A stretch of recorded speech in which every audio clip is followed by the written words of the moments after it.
Dadaan tayo ng Tulyahan Bridge.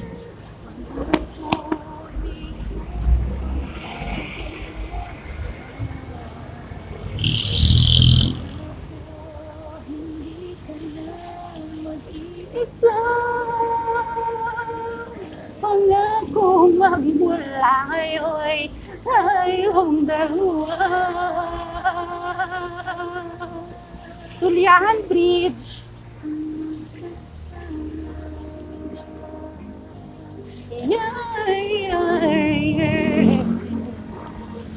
Ano ito? Parang ako kaya'y nahuhulog, umiibig na sa'yo. Umaambon.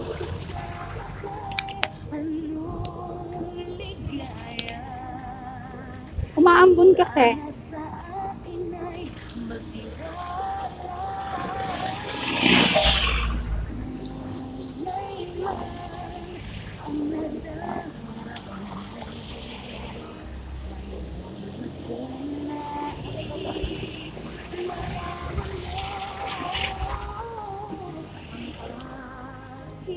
May security sa unahan ko.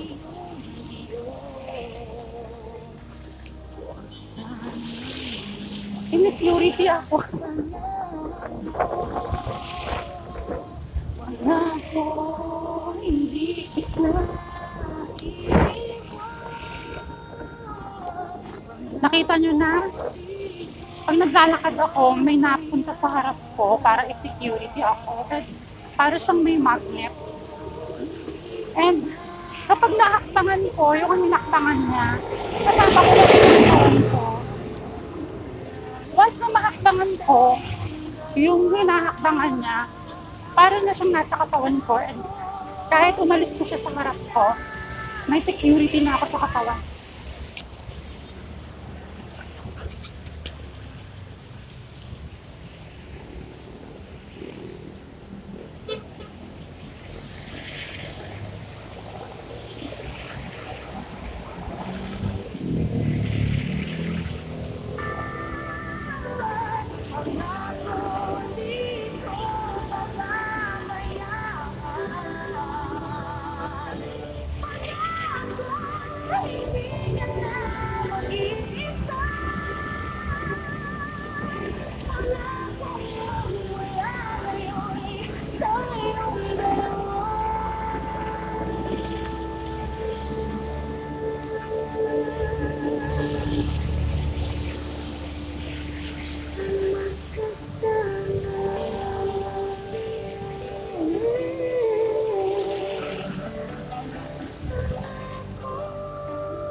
Wala kasi akong dalang payong. Kailangan tumila yan.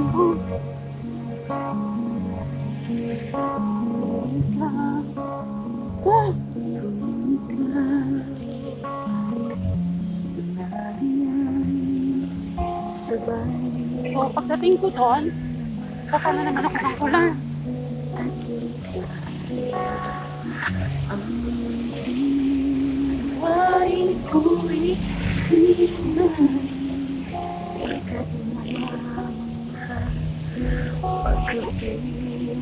Ay, lumalakas talaga siya. Nais kong malaman mo ang sinisigaw nito sa aking puso. Pangako Ang ibigin ka at sa habang panahon, ikaw ay makasama.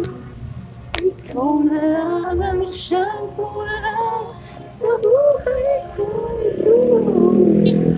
Pangarap ko ang ibigin ka. Pagkikilain mo natin. Mabilis mo.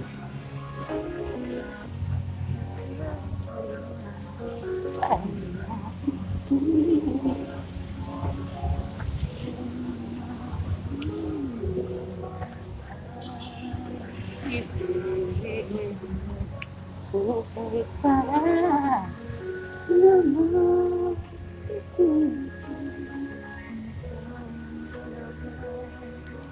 Hindi na siya umboy lang, ulan.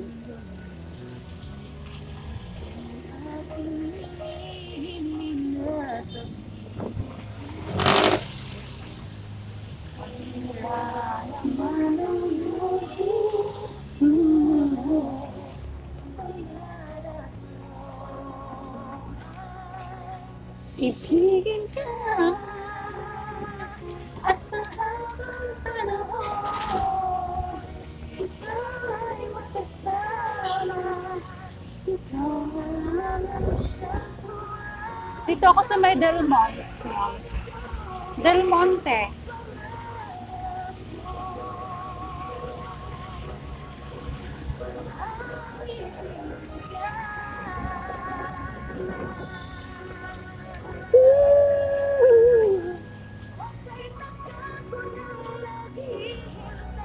Nasa akin ay mag-aalala.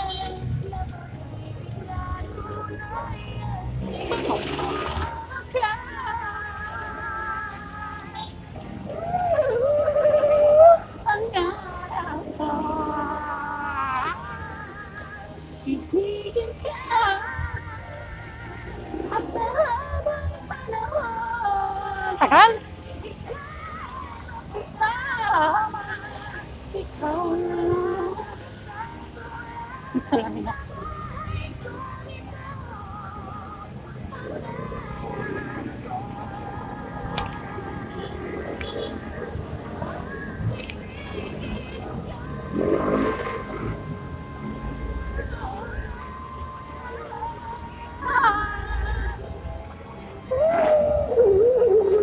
Ikaw ay magkasama. Ikaw na ang siyang kulang sa buhay ko ito.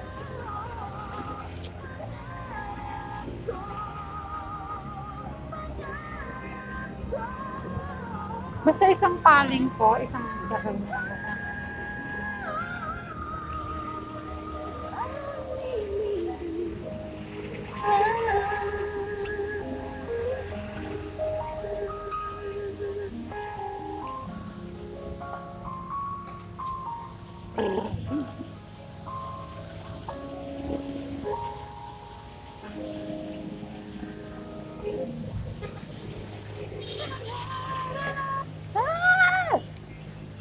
O ikot. Kaya namadali na maglagay.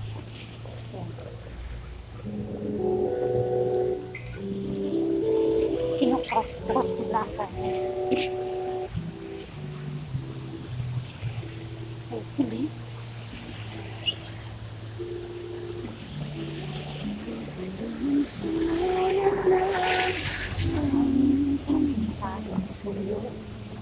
Lumalakas talaga siya. Binabaliktad daw nila ako. Pag ako ay lumiko, parang binabaliktad. Alam mo yung binabaliktad nila? Yung para sa akin, nagiging para sa kanila. Ay, yung para sa kanila, nagiging para sa akin. Yun. Kaya parang, kapag natatanggal ko yung ulan sa ganito, sa kuyom, natatanggal nila yon, nagiging sa kanila yun, parang sa kanila. Ah, galing nila, no?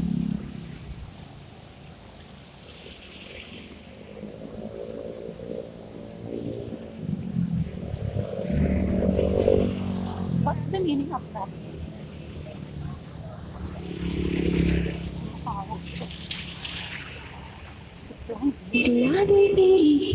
nila.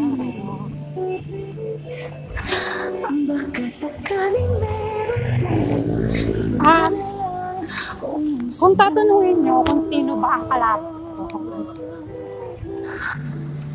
babae. Ang pinag-aagawan kasi is babae. Babae. Ang nag-aagawan is Eva at Diyos. So, ang nangyayari is, ang Diyos, tinutulot niya ni Eva, ang lalaki, sa Diyos, ang Adan. O, kung titingnan niyo yung kwento ng Genesis, si Adan lang at ang Diyos, ang talagang tao sa mundo. And kinuha lang si Eva, ginawa siya para masama lang ni Adan. Pero ang nangyari, kinukuha ni Eva si Adan sa Diyos. Pinaalis si Adan ni Eva, si Adan sa Diyos, inagaw, inangat. Yan. So, wala na ang Diyos. Pinatay nila ang proseso ng Diyos, ang proseso kasi ng paradise. And inalis nila yan. Yun siya, yun yung nangyayari. So, kapag ang kapangyarihan ko ay nakikita nila na nakaganito, kukunin nila yan, magiging sa kanila yan. So, ang gagawin ko naman, hahanap na naman ako ng panibago. So, ganito naman, kukunin na naman nila yan. And then, susunod is pa ganon. Kukunin ulit nila, parang hindi ko maintindihan kung saan ba yung hindi na nila nakuha. For example, pero merong na natatanggal naman. Like for example, napuntahan, nandito yung kapangyarihan ko. Nandito yung kapangyarihan ko. Eh, biglang nakuha nila. So, kahit gumanon ako ng gumanon, hindi tatalab yan. Kasi nasa kanila na eh. So, ibabaliktad ko. Kapag naramdaman ko na hindi natalab, ibig sabihin nakuha nila yon. So, kailangan kong baliktarin. Basta ganyan naman ako. So, ang gagawin na naman nila, kukuhanin na naman nila. Magiging sa kanila naman. Ibig sabihin, kahit gamitin ko yun ang gamitin ng pagganon, hindi yung tatalab kapag nakukuha nila. So, ang gagawin ko naman, pabukas naman, o ganyan. So, ang mangyayari, ayan, yun ang ginagawa nila sa akin. Kapag ginagamit ko yung kamay ko bilang kapangyarihan ko, binabaling nila yung sa kanila. Or ipinipilit nila na maging mapunta sa kanila. And kahit gamitin ko yun ang gamitin, hindi yung tatalab. Kasi nasa kanila yun. So the point is, ganun ang ginagawa sa akin ng Eva. Makita nyo? Simpleng-simple kasi nagtutulungan sila eh. May mga grupo or mga secret society, mga organisasyon na nagtutulungan sila para gawin ko sa akin. Yun siya. Kahit saan magpunta,